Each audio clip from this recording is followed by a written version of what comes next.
नमस्कार, जय हिंद दोस्तों। स्वागत है आपका बीपीएससी स्टडी पॉइंट में।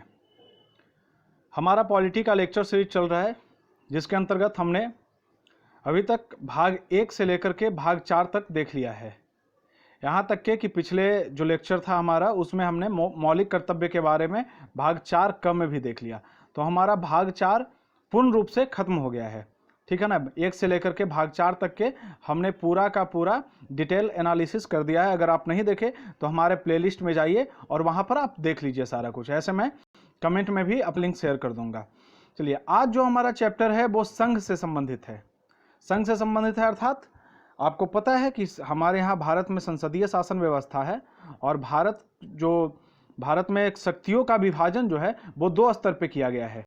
एक संघ स्तर पर किया गया है और दूसरा राज्य स्तर पर किया गया है। आप ये सब जानते हैं। यहाँ पे शक्तियों का विकेंद्रीकरण किया गया है। आगे हम लोग पढ़ेंगे कि संघ और राज्य में क्या क्या संबंध है। तो संघ राज्य संबंध पढ़ेंगे कि किस तरीके से ये प्रशासनिक रूप से एक दूसरे में शक्तियों का विभाजन करता है, किस तरीके से इसके वित्तीय शक्तियों का विभाजन होता है। तो इन सारी चीज़ों को पढ़ेंगे। आज हम लोग संघ पढ़ेंगे। संघ से संबंधित हम लोग क्या क्या पढ़ेंगे? सबसे पहले कार्यपालिका के बारे में पढ़ेंगे, ठीक है, विधायिका के बारे में पढ़ेंगे, और उसके बाद हम लोग न्यायपालिका के बारे में पढ़ेंगे।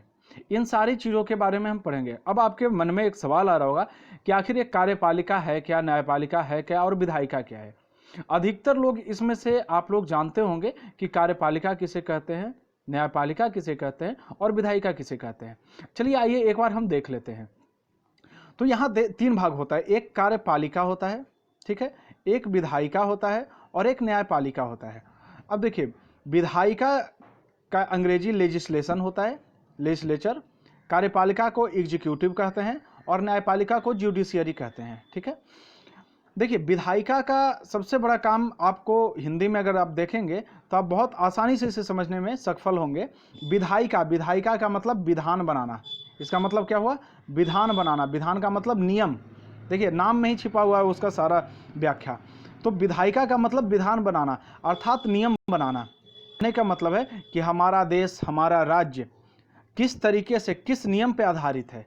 क्योंकि हमारे देश में जब संविधान लागू हुआ, संसदीय प्रणाली यहाँ पर लाई गई, तो उसमें बहुत सारे विधान है कि हाँ भाई, ये काम करेंगे तो इसे चोरी के अंतर्गत रखा जाएगा, अगर इस तरीके से किसी को पीटेंगे तो इसको अटेम्प्ट टू मर्डर कहेगा, इसे हत्या कहेंगे, इसे रेप कहेंगे। इस तरीके से बहुत सारे चीज़ को अलग अलग कानून बना करके उसे या तो अपराध की श्रेणी में या उसे फॉलो करने के लिए बनाया जाता है, ठीक है। तो इसके लिए जो वैसी एजेंसी जो किसी कानून को बनाने के लिए रिस्पॉन्सिबल होती है, वो विधायिका कहलाता है। क्या कहलाता है?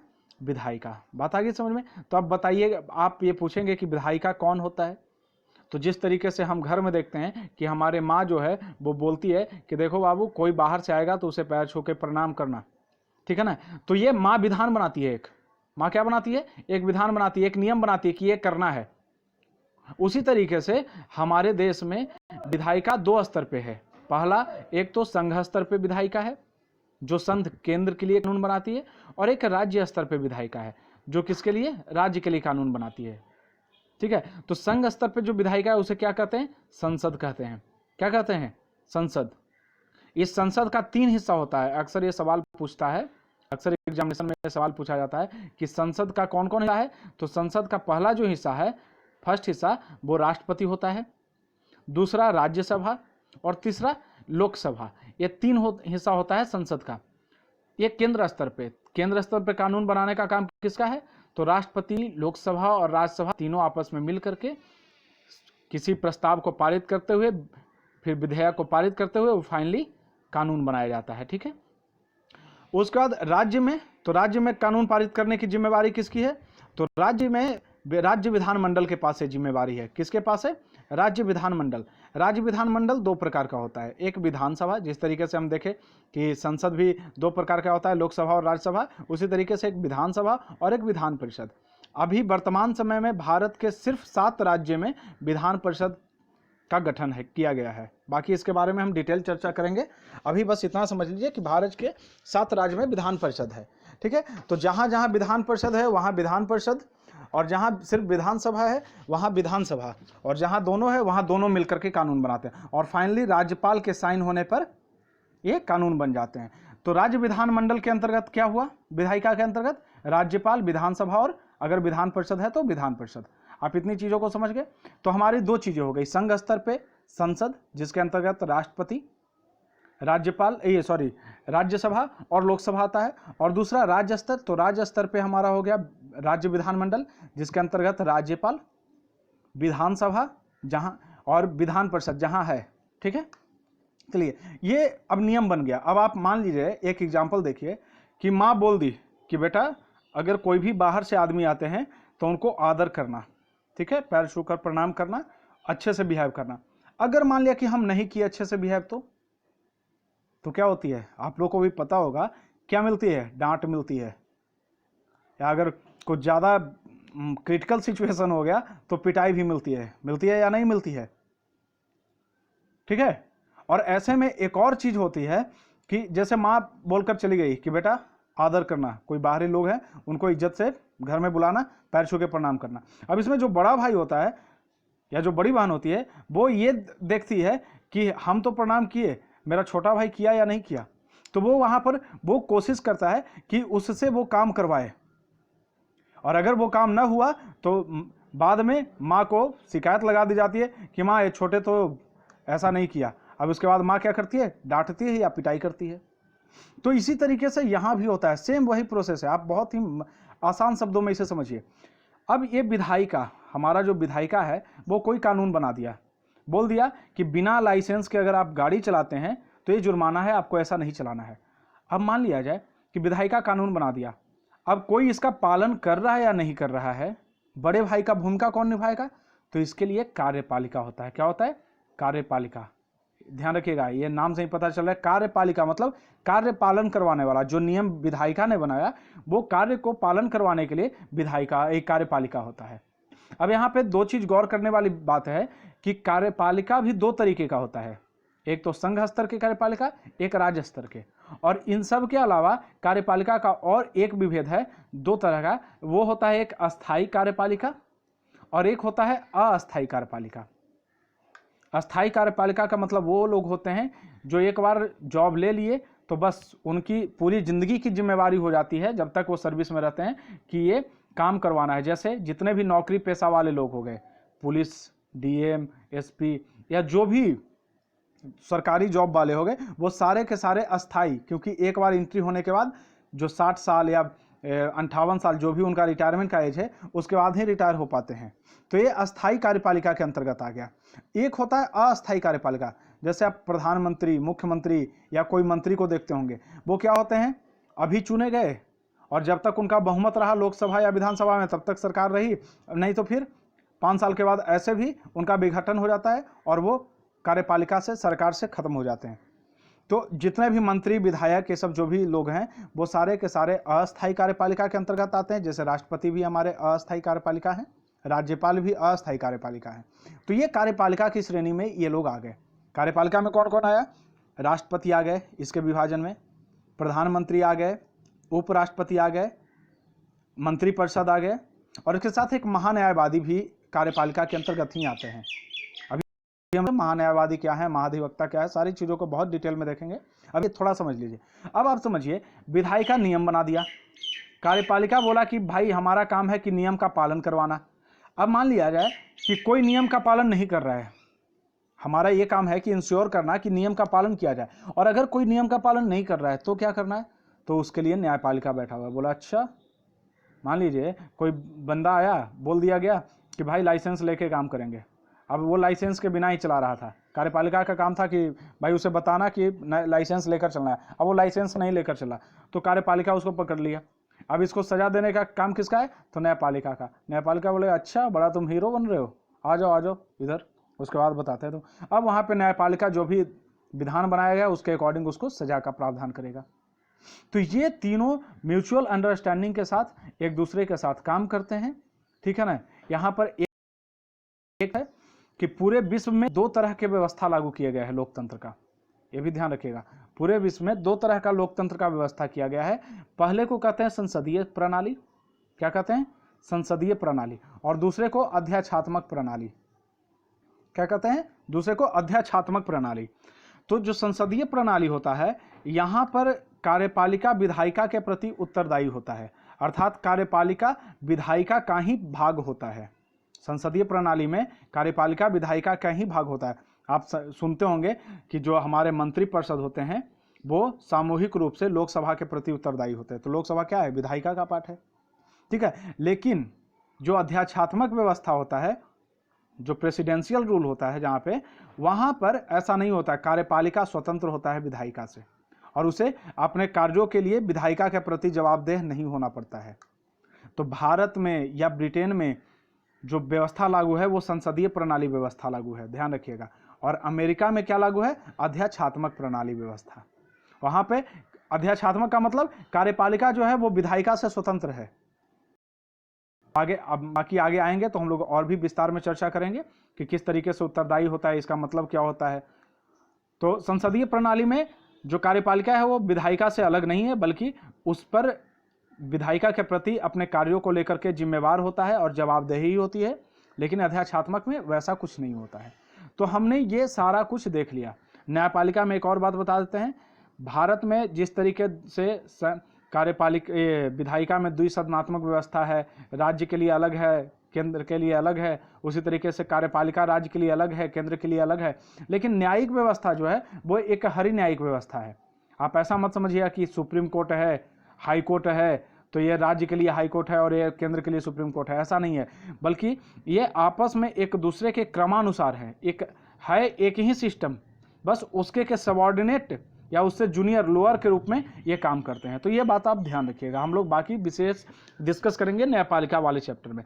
तो अभी जो हमारा स्टार्टिंग है, हम लोग इस जो वीडियो में देखेंगे, तो इस वीडियो में हम लोग संघ के बारे में चर्चा करेंगे। संघ किससे संबंधित? सबसे पहले हम चर्चा करेंगे कार्यपालिका के बारे में, उसके बाद चर्चा करेंगे लेजिस्लेशन विधायिका के बारे में, और उसके बाद चर्चा करेंगे हम लोग न्यायपालिका के बारे में। तीनों को एक एक करके हम लोग चर्चा करेंगे। तो आइए आपको बता दें कि संघ अभी तक हम लोग 1 से लेकर के 4 भाग तक के और 4 क तक के देख लिए थे। 1 में याद कर लेते हैं, रिकॉल करते हैं। 1 में भारत और राज्य क्षेत्र के बारे में था, 2 में नागरिकता के बारे में था, 3 में मौलिक अधिकार के बारे में था, 4 में नीति निर्देशक तत्व और 4 क में मौलिक कर्तव्य के बारे में था। ये हमने देख लिया। अभी तक 1 से लेकर के 51 क अनुच्छेद तक हमने देख लिया डिटेल में। अब 51 तक कंप्लीट हो गया। तो अब हम लोग देखेंगे भाग 5 और अनुच्छेद 52 से लेकर के 151 तक संघ के बारे में चर्चा है। 52 से लेकर के 151 तक कहाँ किसके बारे में चर्चा है? संघ के बारे में। तो आइए इन्हीं चीज़ों को बढ़ेंगे। तो सबसे पहले कार्यपालिका में हम क्या देखने वाले हैं, याद कीजिए। तो कार्यपालिका का सबसे बड़ा जो पार्ट है वो है राष्ट्रपति। इसे कार्यपालिका प्रमुख भी कहते हैं। पूरे देश के, सिर्फ केंद्र नहीं बल्कि पूरे देश के जो राष्ट्र प्रमुख है वो भी राष्ट्रपति कहलाता है। प्रथम नागरिक भी राष्ट्रपति कहलाता है। कार्यपालिका का प्रमुख भी राष्ट्रपति कहलाता है। ये अक्सर क्वेश्चन पूछा जाता है कि कार्यपालिका प्रमुख कौन है, तो राष्ट्रपति को प्रमुख कौन है? राष्ट्रपति। लेकिन अगर यही पूछा जाए कि वास्तविक प्रमुख कौन है, तो वो है प्रधानमंत्री। हम लोग आगे समझेंगे कि वास्तविक प्रमुख प्रधानमंत्री को क्यों कहते हैं, ठीक है। तो ये कार्यपालिका में सबसे पहले राष्ट्रपति के बारे में देखेंगे, प्रेसिडेंट। उसके बाद वाइस प्रेसिडेंट देखेंगे, वाइस प्रेसिडेंट देखेंगे, उपराष्ट्रपति। उसके बाद पीएम के बारे में देखेंगे और मंत्रिपरिषद के बारे में देखेंगे, काउंसिल ऑफ मिनिस्टर। और चौथा जो है वो महान्यायवादी के बारे में देखेंगे। किसके बारे में देखेंगे? महान्यायवादी। तो ये हमारे कार्यपालिका का 4 टॉपिक है। 4 टॉपिक को अलग अलग हिस्से में हम लोग करके छोटे छोटे पार्ट में डिवाइड करके इसे देखेंगे। राष्ट्रपति खुद में एक बहुत बड़ा टॉपिक है। इसके हर एक तथ्यों को समझना है। सिर्फ लूसेंट की हम पढ़ाई नहीं करवा रहे, बल्कि यहाँ पर आपको अधिकतर कॉन्सेप्ट देने की कोशिश की जाएगी। तो आइए हम बारी बारी से देखते हैं। तो सबसे पहले स्टार्ट करते हैं राष्ट्रपति के बारे में। आपको यहाँ बता दिया गया संघीय कार्यपालिका जो है वो राष्ट्रपति, उपराष्ट्रपति, प्रधानमंत्री, मंत्रिपरिषद और महान्यायवादी, इनसे मिलकर के बनता है। सबसे पहले देखते हैं राष्ट्रपति के बारे में। तो देखिए कहाँ गया, 1 मिनट।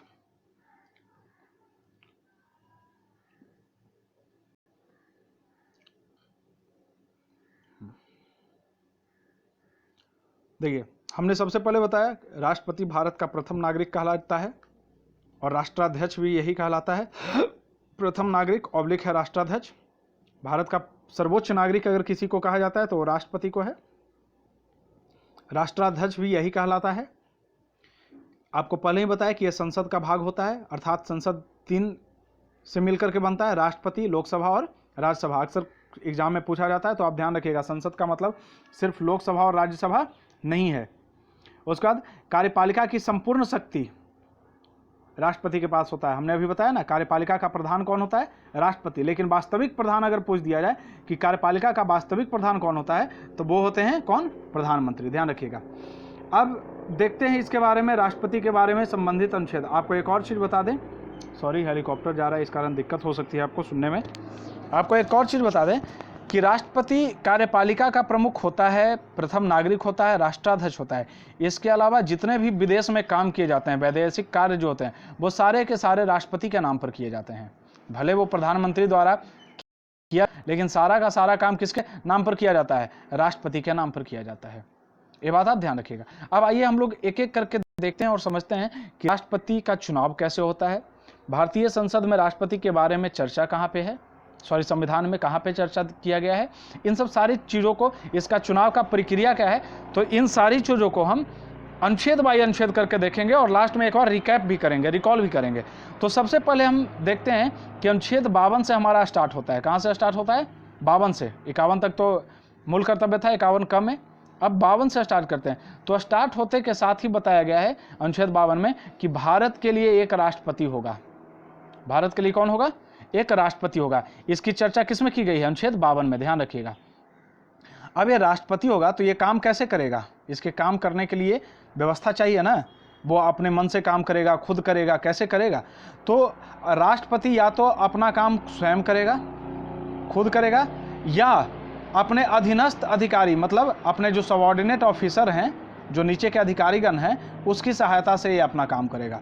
तो सबसे पहला तो प्रावधान है, ध्यान रखिएगा, अनुच्छेद 52 में राष्ट्रपति के बारे में, क्योंकि संघ कार्यपालिका 52 से स्टार्ट हो रहा है और सबसे बड़ा राष्ट्रपति है, इसलिए अनुच्छेद 52 में राष्ट्रपति का प्रावधान कर दिया गया। और 53 में बताया गया कि राष्ट्रपति काम कैसे करेंगे। राष्ट्रपति का प्रावधान हो गया तो वो स्वयं भी काम कर सकता है या अधीनस्थ अधिकारियों द्वारा कर सकता है। ये 52 और 53 यहाँ पे इसको एक साथ याद रखिए। उसके बाद 54 में क्या किया गया? अनुच्छेद 54 में कि अब राष्ट्रपति का प्रावधान हो गया, राष्ट्रपति के काम के बारे में भी चर्चा कर ली गई। अब इसका निर्वाचन कैसे होगा, तो इसके बारे में बताया गया कि राष्ट्रपति का निर्वाचन जो है, निर्वाचन की चर्चा की गई है अनुच्छेद 54 में। अब देखिएगा यहाँ पर थोड़ा सा कन्फ्यूजन है। अनुच्छेद 54 में और अनुच्छेद 55 में, ये दोनों जो सिस्टम है या दोनों जो अनुच्छेद है वो निर्वाचन से संबंधित है। ध्यान रखिएगा, अनुच्छेद 54, आर्टिकल 54 और 55, ये दोनों राष्ट्रपति के इलेक्शन से संबंधित है। लेकिन दोनों में अंतर क्या है? तो अंतर यह है कि 54 बताया गया है कि राष्ट्रपति का जो निर्वाचन है वो एक निर्वाचक मंडल से होगा। किससे होगा? उसके कुछ ग्रुप रहेंगे, निर्वाचक मंडल एक ग्रुप होगा और उसी के सदस्य द्वारा राष्ट्रपति का निर्वाचन किया जाएगा। ठीक है, ये 54 में बताया गया है। और निर्वाचन का प्रक्रिया क्या होगा, किस तरीके से ये निर्वाचन किया जाएगा, ये पूरा प्रक्रिया 55 में बताया गया है। तो इसका मतलब आप क्या समझे कि अनुच्छेद 54 में यह बताया गया है कि निर्वाचक मंडल अर्थात कौन कौन लोग राष्ट्रपति के चुनाव में भाग लेंगे, ये बताया गया 54 में। और 55 में बताया गया है कि राष्ट्रपति का चुनाव कैसे करवाया जाएगा, प्रोसेस के बारे में पूरा बताया गया है। तो आइए समझ लेते हैं, ये क्वेश्चन हमेशा पूछा जाता है कि राष्ट्रपति के चुनाव में कौन कौन भाग लेते हैं। तो सबसे पहले आप ध्यान रखिएगा कि कोई भी विधायिका से ही चुनाव होता है। कोई भी विधायिका, जैसे हमारा लोकसभा हो गया, राज्यसभा हो गया, या विधानमंडल हो गया, या विधान परिषद हो गया, कोई भी विधायिका जो है वो हर एक विधायिका में 2 तरीके के सदस्य होते हैं। कितने तरीके के सदस्य होते हैं आप ये ध्यान रखिएगा, 2 तरीके के। पहला सदस्य वो होते हैं जो जनता द्वारा चुन करके आते हैं, अर्थात निर्वाचित होते हैं, उसको इलेक्टेड कहते हैं। क्या कहते हैं? निर्वाचित होते हैं, इलेक्टेड। और दूसरा सदस्य जो होता है वो नॉमिनेटेड होते हैं, अर्थात मनोनीत किए जाते हैं, जैसे केंद्र लोकसभा राज्यसभा में राष्ट्रपति द्वारा और विधानसभा में राज्यपाल द्वारा। ठीक है ना? तो ये 2 तरीके के होते हैं, ये आप ध्यान रखिएगा, नॉमिनेटेड हो गए और इलेक्टेड हो गए। तो जो राष्ट्रपति का चुनाव में भाग लेता है वो सिर्फ इलेक्टेड पर्सन भाग लेते हैं, आप ध्यान रखिएगा, सिर्फ निर्वाचित, यहाँ नॉमिनेटेड भाग नहीं लेता है। आपको याद रखने के लिए बता दे ट्रिक कि जैसे नॉमिनेट करने की शक्ति किसके पास है, तो राष्ट्रपति के पास है। अब राष्ट्रपति अगर किसी नॉमिनेटेड आदमी अगर कोई नॉमिनेटेड आदमी चुनाव में भाग लेने लगे तो वो तो चूंकि राष्ट्रपति उसको ये किया है, नॉमिनेट किया है, तो वो आदमी पक्षपात करने लगेगा और वही राष्ट्रपति को वोट दे देगा। तो इसलिए आप याद करने के लिए रखिएगा कि नॉमिनेटेड आदमी को राष्ट्रपति के चुनाव में भाग लेने का अवसर प्रदान नहीं किया जाता है। सिर्फ और सिर्फ कौन करते हैं? तो इलेक्टेड आदमी। तो इलेक्टेड आदमी कहाँ कहाँ के करेंगे? तो संसद के। संसद कहने का मतलब आप समझिएगा लोकसभा और राज्यसभा, संसद के। दूसरा विधानसभा के, और तीसरा संघ राज्य क्षेत्र के जहां पर विधानसभा है उसके मेंबर, और सारे के सारे इलेक्टेड मेंबर, नॉमिनेटेड नहीं, ये ध्यान रखिएगा। तो आइए एक बार देख लेते हैं क्या है। संसद के दोनों सदन के निर्वाचित सदस्य, देखिए यहां लिखा हुआ है संसद के दोनों सदस्य के निर्वाचित सदस्य मतलब इलेक्टेड मेंबर, राज्यसभा और लोकसभा के। राज्य विधानसभा के निर्वाचित सदस्य, यहां विधान परिषद का नहीं, ये ध्यान रखिएगा। जहां पे 7 राज्य में विधान परिषद है, 7 नहीं अब तो 6 राज्य में हो गया, क्योंकि जम्मू कश्मीर तो राज्य खत्म कर दिया गया ना। तो जहां पर विधान परिषद नहीं है या जहां पर विधान परिषद है तो वहां के सदस्य इसमें भाग नहीं लेते। कारण क्या है कि अगर भाग लेंगे प्रतिनिधित्व ज्यादा बढ़ जाएगा और किसी का नहीं बढ़ेगा, तो ये तो असमानता हो गई ना। इस कारण अगर हर राज्य में विधान परिषद होता तो इसके भी सदस्य भाग लेते, लेकिन इसके हर एक राज्य में विधान परिषद नहीं है, इस कारण इसके सदस्य भाग नहीं लेते हैं। तो संसद के दोनों सदस्य के निर्वाचित सदस्य, राज्य विधानसभा के निर्वाचित सदस्य और केंद्र शासित जैसे दिल्ली और पुदुचेरी, इसके विधानसभा के निर्वाचित सदस्य भी इसमें भाग लेते हैं। अब चूंकि जम्मू कश्मीर बना, जम्मू एंड कश्मीर अभी केंद्र शासित प्रदेश है, लेकिन प्रपोजल है कि यहाँ विधान मंडल रखा जाएगा। तो जब ये विधानसभा यहाँ गठन हो जाएगा तो उस समय जम्मू कश्मीर के विधानसभा के लोग भी राष्ट्रपति के चुनाव में भाग लेने लगेंगे। आप ये चीज़ ध्यान रखिएगा। चलिए अब हम लोग देखते हैं कि इसमें सम्मिलित कौन कौन नहीं होते। अक्सर सवाल पूछता है कि कौन सम्मिलित होते हैं, कौन सम्मिलित नहीं होते। तो नॉमिनेटेड सदस्य यहाँ सम्मिलित नहीं होते। नॉमिनेटेड कहने का मतलब मनोनीत सदस्य, अभी हम बता दिए। और राज्य विधानसभा और दिल्ली पुदुचेरी का नॉमिनेटेड सदस्य, मतलब नॉमिनेटेड चाहे वो केंद्र का हो या राज्य का हो, कहीं का भी हो, या केंद्र शासित प्रदेश का हो, कहीं का नॉमिनेटेड मेंबर भाग नहीं लेगा। बस इतना आप ध्यान रखिएगा, ज़्यादा अलग अलग याद करने की जरूरत है। सिर्फ ध्यान रखिए कि चाहे वो संसद हो, लोकसभा, राज्यसभा या विधानसभा हो, नॉमिनेटेड मेंबर इसमें भाग नहीं लेंगे। इसे हम इतना जोर देकर इसलिए पढ़ा रहे हैं क्योंकि इससे रिलेटेड क्वेश्चन अक्सर एग्जाम में पूछा जाता है कि राष्ट्रपति के निर्वाचक मंडल में कौन शामिल होते हैं और कौन शामिल नहीं होते हैं। आगे हम देखेंगे कि जब इसको हटाने की बात होती है, जब महाभियोग चलती है, तो वहाँ पर यह सिस्टम बदल जाता है। अभी आप इतना ध्यान रखिए।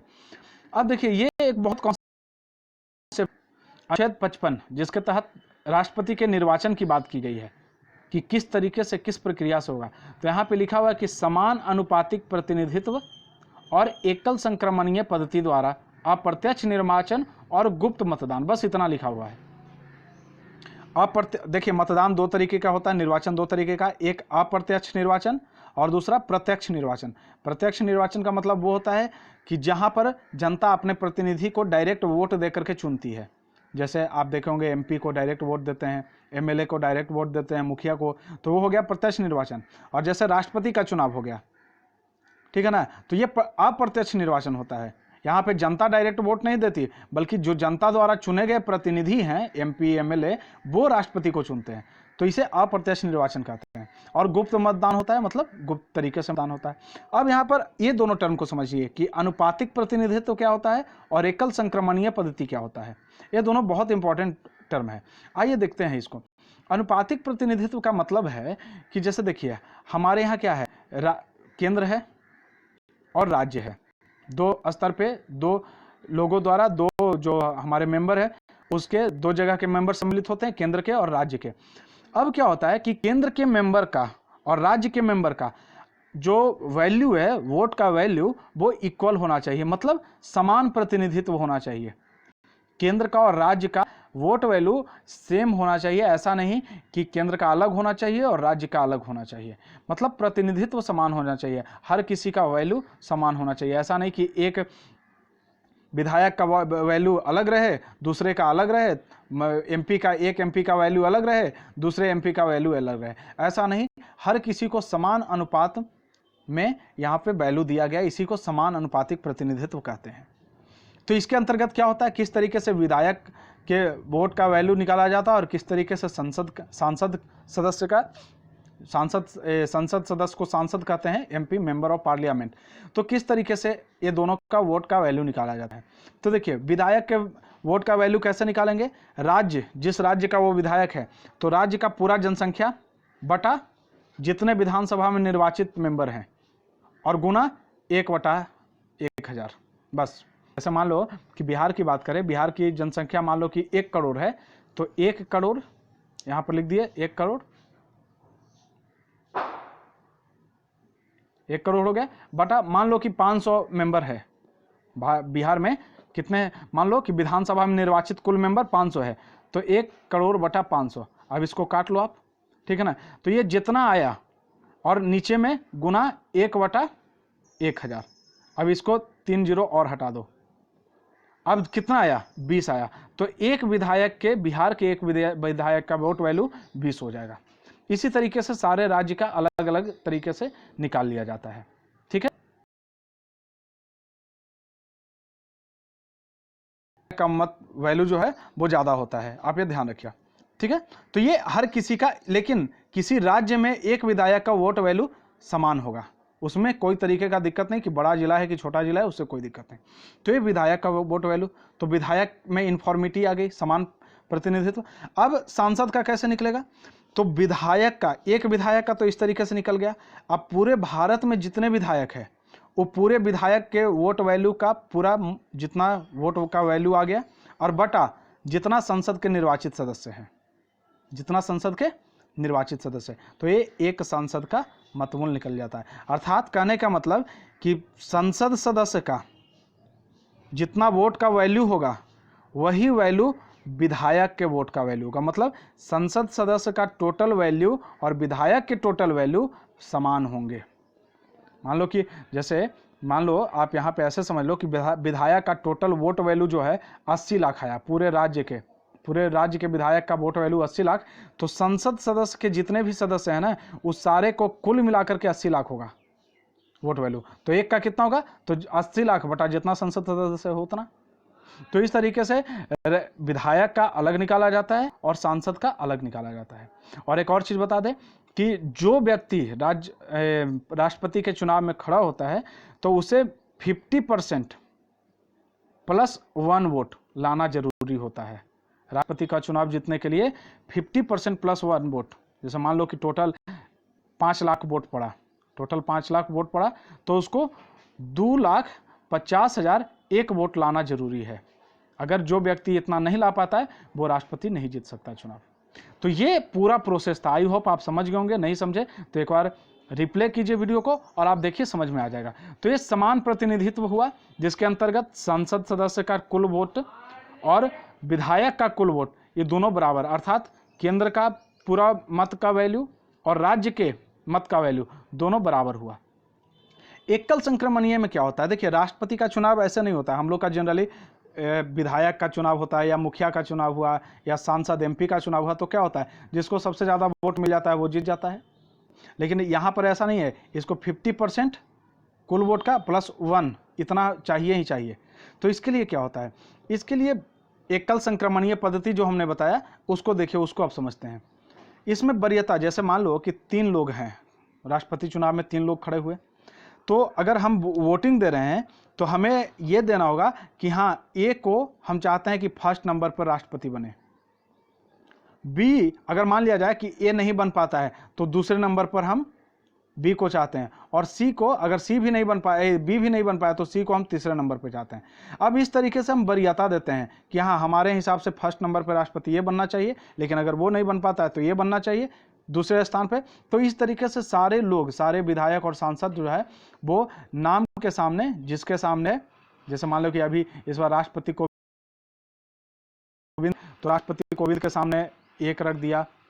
मान लो कि कोई और प्रतिभा पाटिल खड़ा होती तो उसके सामने 2 रख दिया, भैरव सिंह शेखावत होते तो उसके सामने 3 रख दिया। अब इस तरीके से हर लोग, जितने भी विधायक हैं और जितने भी सांसद हैं, वो यहाँ पर जो वरीयता रखते हैं कि हाँ, ये 1 नंबर पे, कोई इसको राष्ट्रपति कोविंद को 2 नंबर पे रखना चाहे, कोई 3 नंबर, तो इस तरीके से रखते हैं। अब इसमें देखा जाता है कि जो जिसका सबसे ज़्यादा रैंक 1 पर रखा गया है जिस नाम को, उसके वोट वैल्यू को गिना जाता है। अगर वो गिनने के बाद 50% +1 वोट उसको मिल जाता है, तब वो विजेता घोषित कर दिया जाता है। बात आगे समझ में?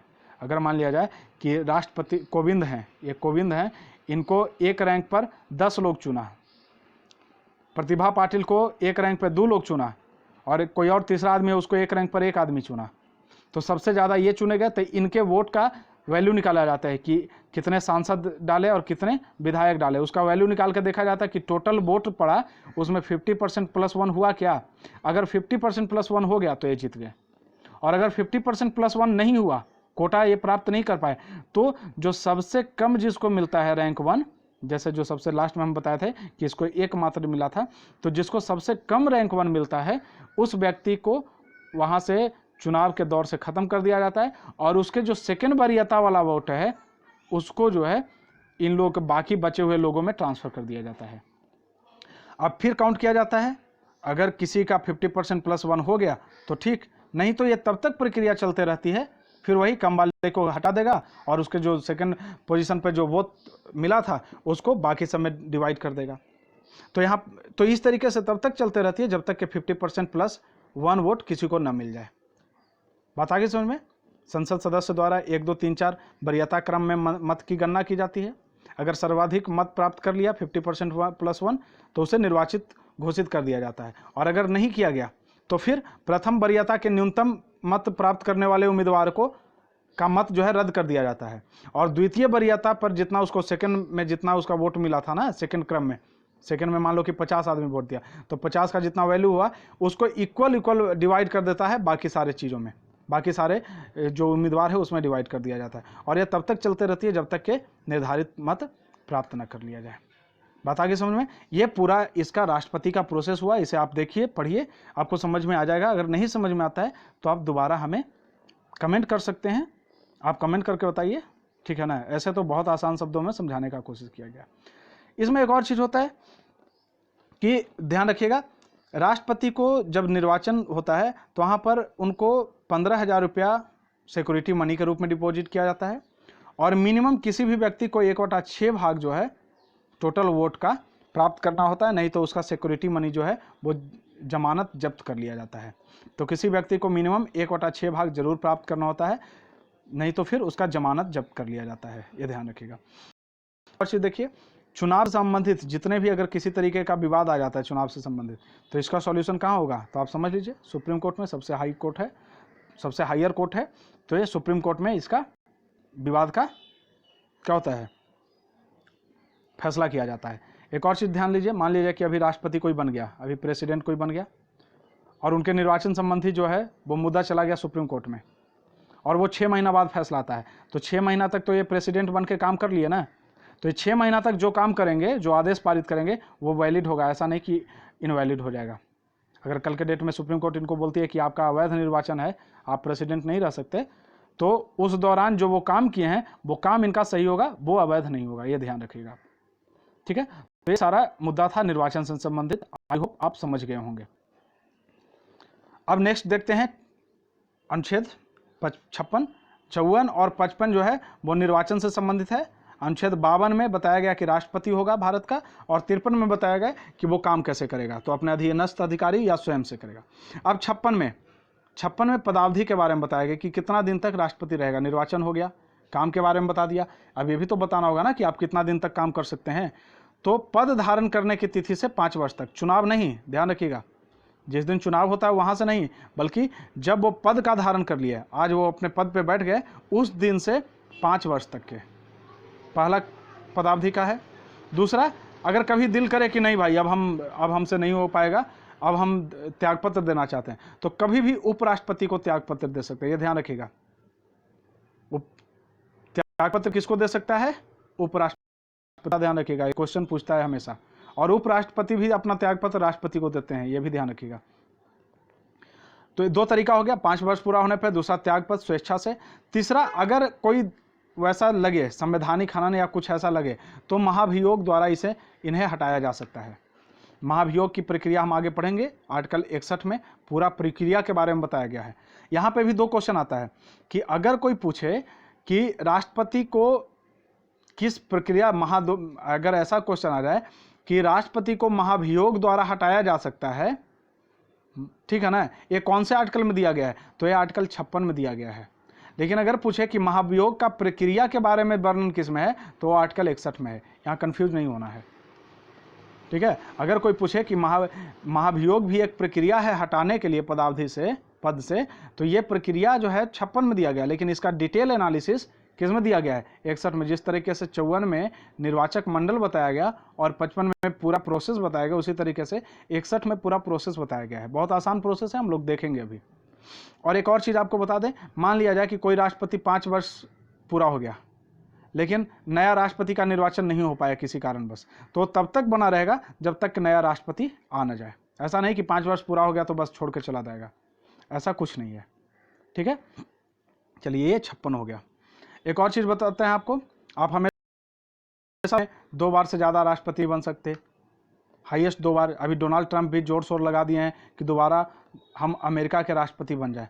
तो भारत में क्या स्थिति है, तो भारत में अनुच्छेद 57 इसके लिए एक अलग आर्टिकल ही दिया गया कि कितना बार बन सकता है। तो भारत में ऐसा कोई लिमिटेशन नहीं है, आप जितना बार चाहें उतना बार बन सकते हैं। पुनः निर्वाचन 1 से अधिक कितना बार भी बन सकते हैं, आपकी क्वालिटी पे है, आप जितना बनना चाहें उतना बन जाइए, ठीक है। चलिए, एक और चीज़ आपको बताते हैं, जो निर्वाचन की बात थी वो थोड़ा सा छूट गया। कोई भी व्यक्ति जो राष्ट्रपति का चुनाव के लिए लड़ता है ना, या कोई भी व्यक्ति जो राष्ट्रपति में के चुनाव में भाग लेना चाहते हैं, उसके लिए कुछ क्राइटेरिया होता है।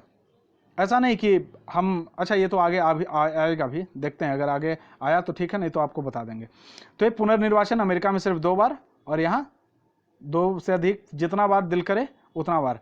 अभी तक के आपको याद है भारत में कितने ऐसे राष्ट्रपति हुए हैं जो 1 से ज़्यादा बार राष्ट्रपति बने हैं? अगर याद है तो कमेंट करके बताइए, नहीं तो मैं बताता हूँ। सिर्फ 1 राष्ट्रपति ऐसे हुए हैं, राजेंद्र प्रसाद, जो 2 बार बने हैं। इसके अलावा हर एक राष्ट्रपति सिर्फ 1 बार राष्ट्रपति बना है, ठीक है। चलिए, 58 में दिया गया है अर्हता के बारे में, अर्थात एलिजिबिलिटी, कौन व्यक्ति चुनाव लड़ने के लिए, राष्ट्रपति बनने के लिए योग्य है। तो सबसे पहले किसी भी व्यक्ति को योग्य होने के लिए सबसे पहले भारत का नागरिक होना जरूरी है। यहाँ पे एक चीज़ ध्यान रखिएगा, ये बहुत ही कॉन्सेप्चुअल चीज़ है कि अनुच्छेद 58 में भारत का नागरिक होना आवश्यक है, ये नहीं कि यहाँ जन्म लेना आवश्यक है। लेकिन अमेरिका में राष्ट्रपति वही व्यक्ति बनता है जो वहाँ के भूमि पर जन्म लेता है। जो कहीं बाहर से आकर के बाद में नागरिकता लेता है, वो कभी राष्ट्रपति नहीं बन सकता है, ये ध्यान रखिएगा। लेकिन भारत में यहाँ जन्म ले या कहीं बाहर से आकर के नागरिकता ले अगर भारत का नागरिक हो गया तो राष्ट्रपति बन सकता है। जैसे सोनिया गांधी, यहाँ की नहीं है, इटली की है, लेकिन वो चाहे तो चुनाव जीत करके राष्ट्रपति बन सकती है। उसके बाद आयु मिनिमम 35 वर्ष की आयु होना चाहिए। मिनिमम आयु कितना होना चाहिए? 35 वर्ष। आप ध्यान रखिएगा, मिनिमम आयु कितना होना चाहिए? 35 वर्ष, अक्सर पूछा जाता है। और एक और चीज़ है, लोकसभा में निर्वाचित होने का योग्यता होना चाहिए। मतलब उनकी योग्यता ऐसी होनी चाहिए कि कहीं अगर लोकसभा के या जो संसद सदस्य, मेंबर ऑफ पार्लियामेंट, एमपी होते हैं, उनके जो एलिजिबिलिटी है वो एलिजिबिलिटी उस व्यक्ति को फुलफिल करना होगा। और अगला चीज़ है, किसी लाभ के पद पर ना हो। इसके लिए संविधान में यह नहीं बताया गया कि लाभ के पद की परिभाषा क्या होती है, लेकिन हाँ बताया गया है कि राष्ट्रपति, उपराष्ट्रपति, राज्यपाल या संघ या राज्य मंत्री, किसी भी राज्य के मंत्री लाभ के पद पर नहीं माने जाते हैं। तो ये इनकी अर्हता है। तो ये अनुच्छेद 58 में आप 2-4 बार देखेंगे तो आपको समझ में आ जाएगा। अब देखिए, चुनाव का अधिसूचना जो है, राष्ट्रपति का चुनाव कौन करवाता है? तो चुनाव आयोग करवाता है, ध्यान रखिएगा। राष्ट्रपति का चुनाव कौन करवाता है? चुनाव आयोग। और अगर कोई प्रॉब्लम हो जाए तो उसका झंझट का सॉल्व कौन करता है? तो सुप्रीम कोर्ट। ये ध्यान रखिएगा। जिस तरीके से चुनाव आयोग लोकसभा ये सब का चुनाव करवाता है ना, उसी तरीके से राष्ट्रपति का चुनाव भी चुनाव आयोग करवाता है। राष्ट्रपति बनने के लिए सबसे ज़्यादा जरूरी है इसका चुनाव लड़ने के लिए कि मिनिमम 50 प्रस्तावक होने चाहिए और 50 अनुमोदक होने चाहिए। अब क्या है प्रस्तावक, क्या है अनुमोदक, क्या है, ये सवाल हो रहा होगा। तो देखिए, जितने भी लोग हैं हमारे संसद जो राष्ट्रपति के चुनाव में भाग लेते हैं, जितने भी लोग राष्ट्रपति के चुनाव में भाग लेते हैं, चाहे वो संसद सदस्य हों या विधानसभा के सदस्य हों, उनमें कम से कम 50 आदमी जो है वो राष्ट्रपति, ये बोलना चाहिए कि हाँ भाई हम इन फलना मान लो कि हमारा नाम है, मान लो, या चलो मान लेते हैं कि कोविंद जी, जो भी राष्ट्रपति कोविंद बने हैं, तो कोविंद बोले कि हम भाई बनेंगे राष्ट्रपति, तो ये राष्ट्रपति बनेंगे सिर्फ कहने से नहीं चले जाएंगे, चुनाव में भाग ले लेंगे। ऐसे तो हजारों लाखों आदमी राष्ट्रपति के चुनाव में भाग लेने लगे, फिर तो सरदर्दी हो जाए। तो इसके लिए मिनिमम हमारा भी मन करेगा कि हम भी चलते हैं राष्ट्रपति के चुनाव में भाग लेते हैं, फिर तो हम भी भाग ले लें। तो ऐसा नहीं है, मिनिमम 50 प्रस्तावक जो राष्ट्रपति के निर्वाचक मंडल के सदस्य हैं, उनमें 50 लोग ये प्रस्ताव देना चाहिए कि हाँ आप बनिए, और उस प्रस्ताव को कम से कम 50 लोग सपोर्ट भी करना चाहिए कि हाँ हम भी सपोर्ट करते हैं, आप बनिए। मिनिमम इसका मतलब है कि कम से कम एक व्यक्ति को, जो राष्ट्रपति के चुनाव लड़ रहा है, उसके लिए कम से कम 100 सदस्य का, जो निर्वाचक मंडल का सदस्य है, चाहे एमपी हो या विधायक हो, कम से कम 100 सदस्य का समर्थन जरूरी है, 50 प्रस्तावक के रूप में और 50 अनुमोदक के रूप में, ये ध्यान रखिएगा। उसके बाद तभी वो चुनाव के लिए एलिजिबल होगा। उसके बाद जमानत राशि 15,000 रुपये है, जो आरबीआई में जमा कराएंगे, और अगर टोटल 1/6 मत प्राप्त नहीं कर पाते तो ये जब्त हो जाएगी। अनुच्छेद 59 में क्या बताया गया, ये हमारा सिस्टम हो गया, ये आहर्ता में ही आ गया ये सब सारा चीज। अनुच्छेद 59 में शर्त के बारे में बताया गया है कि शर्त क्या है। तो मान लीजिए कई बार ऐसा होता है कि किसी संसद या विधानसभा में कोई मंत्रिमंडल में मंत्री होते हैं या उपराष्ट्रपति के रूप में कार्य कर रहे होते हैं, तो वैसे कंडीशन में वो क्या करते हैं कि राष्ट्रपति का चुनाव जीत लेते हैं, तो उनको सदस्यता छोड़नी पड़ेगी। कोई भी संसद सदस्य हैं या विधान मंडल के सदस्य हैं तो वो सदस्यता छोड़नी पड़ेगी, नहीं तो वो 14 उनको जरूरी है छोड़ना।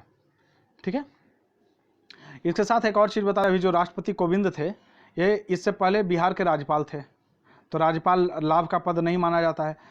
तो वैसे तो ये राष्ट्रपति का चुनाव लड़ने के लिए राज्यपाल से इस्तीफा दे दिए, पर ये चाहते तो राज्यपाल के पद पर रहते हुए भी चुनाव लड़ सकते थे, लेकिन जब राष्ट्रपति बन जाते तो फिर राज्यपाल के पद से इस्तीफा देना पड़ता। वही है, कोई लाभ का पद धारण नहीं करेगा, इनको राष्ट्रपति भवन दिया जाता है रहने के लिए, जितने भी ये संसद द्वारा निर्धारित विशेषाधिकार और भत्ता दिया जाता है, ठीक है ना। और इनके एक चीज़ है कि इनको सिक्योर किया जाता है कि इनके जो पदावधि है उस दौरान किसी प्रकार की इनके पेमेंट में कोई कमी नहीं की जाएगी। ठीक है, तो ये हमने देख लिया अनुच्छेद 59। अब अनुच्छेद 60 देखते हैं। 60 में क्या है, तो 60 में शपथ के बारे में है। अब देखिए, चुनाव हो गया, राष्ट्रपति आ गए, पदावधि सब कुछ दे दिए, तो अब शपथ भी तो लेंगे। एक चीज ध्यान रखिएगा, शपथ के बारे में तीसरी अनुसूची में चर्चा की गई है। जितने भी संवैधानिक पद है उसके शपथ के बारे में तीसरे अनुसूची में चर्चा की गई, लेकिन राष्ट्रपति के शपथ के बारे में या उपराष्ट्रपति के शपथ के बारे में तीसरे अनुसूची में चर्चा नहीं की गई है, यह ध्यान रखिएगा। इनके लिए एक स्पेशल प्रोविजन है और वो अनुच्छेद में 60 में दिया गया है। तो आप ध्यान, कोई अगर आपसे पूछता है कि क्या तीसरी अनुसूची में राष्ट्रपति के शपथ की चर्चा की गई है, तो नहीं की गई है। तीसरी अनुसूची में शपथ की चर्चा की गई है, ठीक है ना, तो वहां पे राष्ट्रपति का चर्चा नहीं किया गया है। इनके लिए शपथ की चर्चा की गई। तो शपथ कौन दिलवाता है, तो राष्ट्रपति को उच्चतम न्यायालय के मुख्य न्यायाधीश चीफ जस्टिस दिलवाते हैं। सुप्रीम कोर्ट के कौन दिलवाते हैं, सुप्रीम कोर्ट के CJI chief justice of India. और अगर वो नहीं रहे तो कोई वरिष्ठतम न्यायाधीश जो है उच्चतम न्यायालय का, वही इन्हें शपथ दिलवाता है। तो ध्यान रखिएगा यहाँ 3 चीज, राष्ट्रपति का चुनाव इलेक्शन कमीशन करवाता है, ईसी। राष्ट्रपति के चुनाव में कोई विवाद आ जाए तो उसका सॉल्यूशन जो है सुप्रीम कोर्ट करता है, और राष्ट्रपति का जो शपथ है वो सुप्रीम कोर्ट का चीफ जस्टिस सीजेआई दिलवाता है। ये 2-3 पॉइंट जो है आप ध्यान रखिएगा, ये हमेशा क्वेश्चन में पूछा जाता है। ठीक है, अब नेक्स्ट टॉपिक देख लेते हैं। नेक्स्ट पॉइंट, अनुच्छेद 61 में महाभियोग के बारे में बताया गया। अभी हमने बताया था कि 56 में जो है वो 56 में बताया गया था कि किस तरीके से उनका पदावधि क्या है। तो उसमें एक प्रोसेस बताया गया था कि महाभियोग द्वारा भी पहले हटाया जा सकता है।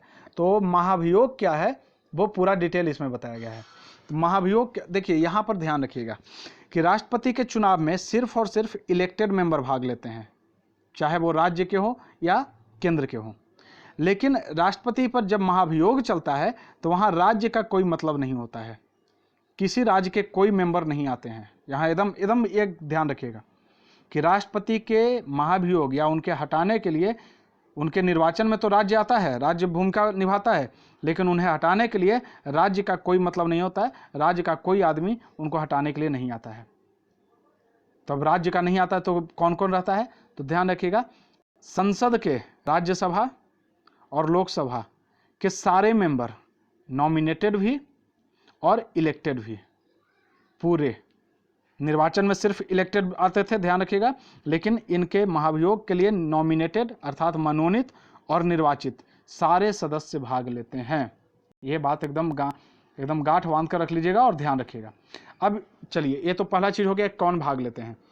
दूसरा चीज कि महाभियोग किस आधार पर किया जा सकता है। क्या ऐसे ही कर देगा, किसी का मन हो जाएगा कि महाभियोग कर दें? नहीं, इसके लिए सिर्फ एक अधिक आधार है, वो है कि संविधान के अतिक्रमण करने पर। संविधान के अतिक्रमण अर्थात संविधान के किसी आदर्श को वैल्यू नहीं देना है, या संविधान में जो चीज़ें दी गई है उसके अलावा उससे अगेंस्ट में जा करके अगर कोई कानून या नियम बनाने के पक्ष में रहते हैं, तो उस आधार पर राष्ट्रपति के ऊपर महाभियोग जारी किया जा सकता है। तो कहाँ जारी किया जा सकता है? तो महाभियोग लोकसभा और राज्यसभा, क्योंकि यही भाग लेता है ना, तो लोकसभा और राज्यसभा में कहीं भी किसी भी सदन में स्टार्ट किया जा सकता है। कोई जरूरी नहीं है कि लोकसभा में ही स्टार्ट किया जाए या राज्यसभा में, किसी में भी जिसमें। और वही आप उपराष्ट्रपति पढ़ेंगे तो वहाँ पे आप देखेंगे कि राज्यसभा में ही उसका महाभियोग स्टार्ट किया जा सकता है। यद्यपि वो महाभियोग उसे नहीं कहते हैं, उसे ऐसे ही संकल्प पारित करना कहते हैं। तो ये राष्ट्रपति का जो महाभियोग होता है वो लोकसभा या राज्यसभा किसी में भी स्टार्ट किया जा सकता है। क्या कभी भी स्टार्ट कर देंगे? नहीं, स्टार्ट करने के 14 दिन पहले राष्ट्रपति को सूचना भी देना है कि हाँ राष्ट्रपति जी, हम आपको 14 दिन के बाद हम आप पर महाभियोग स्टार्ट करने जा रहे हैं। ठीक है, तो ये 3 चीज कंफर्म हुआ कि महाभियोग संविधान के अतिक्रमण करने पर संसद के किसी सदन में शुरू किया जा सकता है और 14 दिन पहले उनको नोटिस देना पड़ेगा।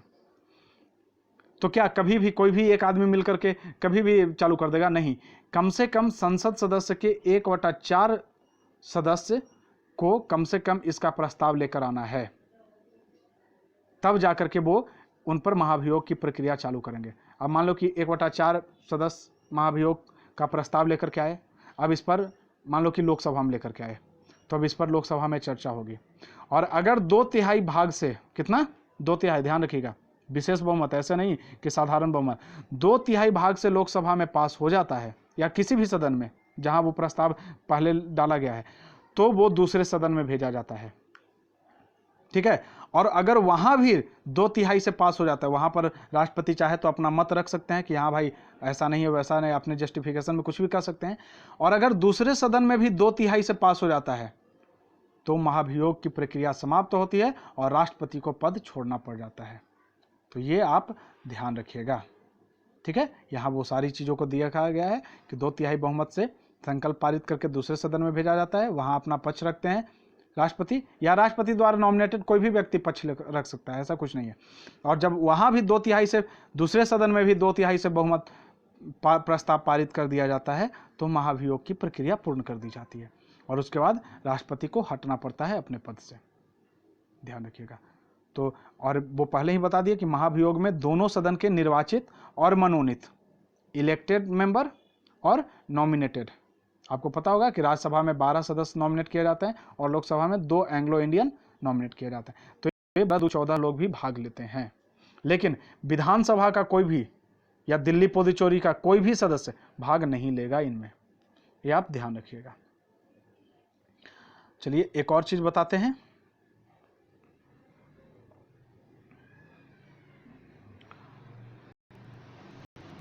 वैसे काफ़ी लंबा वीडियो हो गया है, तो अब यहीं पे ख़त्म किया जाता है इस वीडियो को।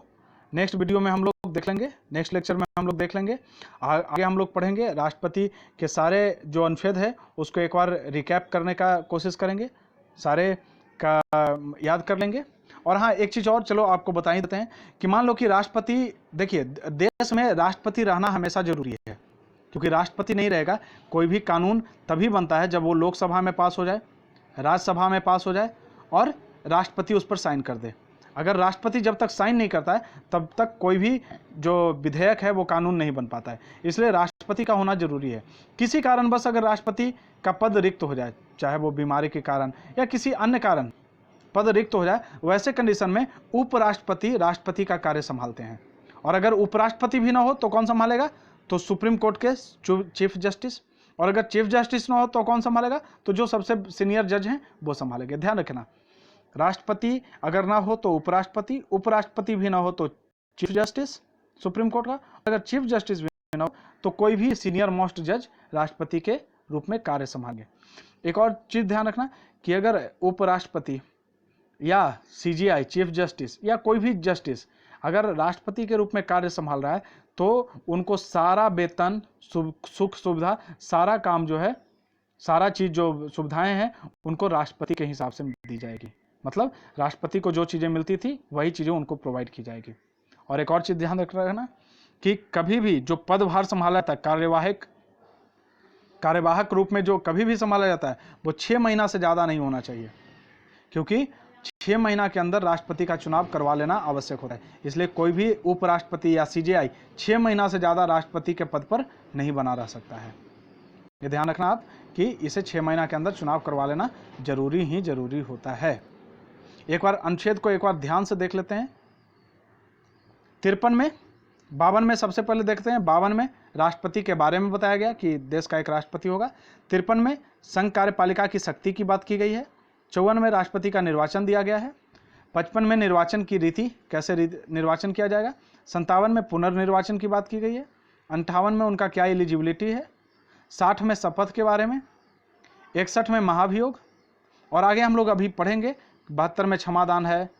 74 में सलाह के लिए मंत्रिपरिषद, जहाँ पर आपको मंत्रिपरिषद की पढ़ाई करेंगे वहाँ पर। उस तरीके से आगे ये सब हम लोग बाद में देखेंगे। तो इतने हमने अभी तक के अनुच्छेद 61 तक सारा कंप्लीट कर लिया है। आप इसे ध्यान रखिएगा, ठीक है। चलिए, आज लेक्चर लंबा हो गया है, एक काफ़ी लंबा और काफ़ी कॉन्सेप्चुअल टॉपिक भी है। तो आगे हम लोग देखेंगे कि राष्ट्रपति के अधिकार और शक्तियाँ क्या क्या है। तो इस पर हम लोग अलग अलग चर्चा करेंगे। वित्तीय शक्ति अलग, प्रशासनिक शक्ति क्या है, विधायी शक्ति क्या है, इनका सैनिक शक्ति क्या है, क्षमादान करने की शक्ति क्या है। तो इन सारी चीज़ों को हम लोग बहुत ही डिटेल में चर्चा करेंगे। तो आप हमारे साथ बने रहिए। अगर वीडियो अच्छा लगता है तो लाइक कीजिए और सब्सक्राइब कीजिए, ठीक है। चलिए, धन्यवाद।